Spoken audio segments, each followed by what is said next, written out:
Hi, good morning guys. I just woke up and gusto ko talagang gawan to ng video. I just received, I don't know what to call it, my first rapture dream. This is not a video related to my contents about finance, about personal development, about forex, about insurance, about investments, none of those things. This is just a personal video na gusto ko talagang gawin. Just this morning, I received my first rapture dream. And what happened was, nasa bahay ako kung saan ako lumaki. And suddenly, everyone in the world know that the rapture is about to come. The end of the world is about to happen. God was alongside me. Sabi niya, look outside. Everyone is going up. So when I opened the door sa bahay namin, kita ko there's a lot of people looking up in the sky and then paisa-isa lumilipad. And lumabas ako sa bahay, tinignan ko yung mga tao. Everyone was so happy. I felt an extreme fear for everyone. At the same time, I felt this so much happiness, sobrang saya. Cannot describe that happiness. And while I was seeing everyone going to heaven or going up in the clouds, sabi ko, pahabol ako ng isang content lang or let me just message some friends or people I really care about. And when I checked the messenger, no one was responding. Parang it was too late for me. And when I open TikTok, sabi ko, one last content, one last video to tell everyone to believe in Jesus Christ as our Lord and personal Savior. That Jesus is God. But at that moment, it was already too late. And I went out and I was looking up in the clouds.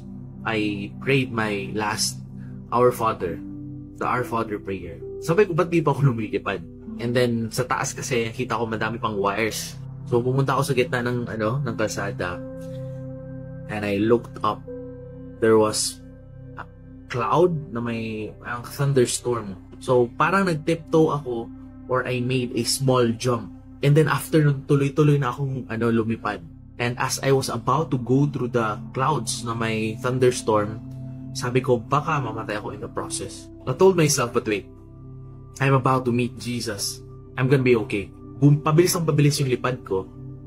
And nung nandun ako sa clouds, I received this vision about the end of the world through symbols, words. There are even brands involved in there. I cannot comprehend the symbolism behind it, but I know it's about the end of the world or the suffering that's about to happen.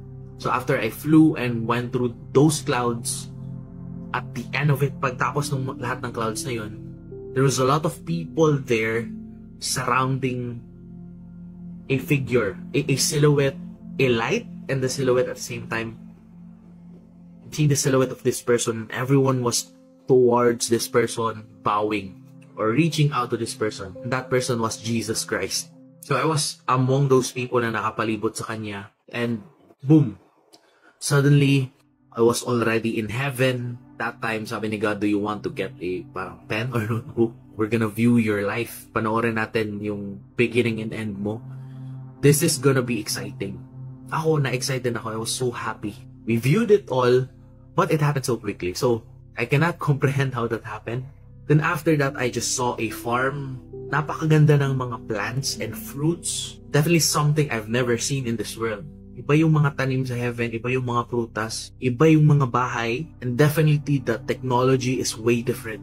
Napaka-advanced. It looks so beautiful and it blended with the nature, the farm I saw.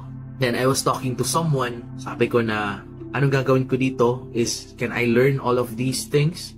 Sabi niya, you have all the time to learn, you can actually do anything here. I'm not sure if that was a person or an angel, but sabi niya, whatever you can imagine, you can actually create it here. You can do it here. And then I felt this intense feeling of joy and happiness. And then boom, nagising ako. And I just wanna share this message or video to everyone. Believe in Jesus Christ. He is our Lord and Savior. The only way to get to heaven is to believe in Him. He is God who went to this world as a man. He died for our sins. He got resurrected. He ascended into heaven. I'm telling you right now, believe in Jesus Christ. If you're watching this video, I hope the Holy Spirit comes into your life and then that you are saved as well.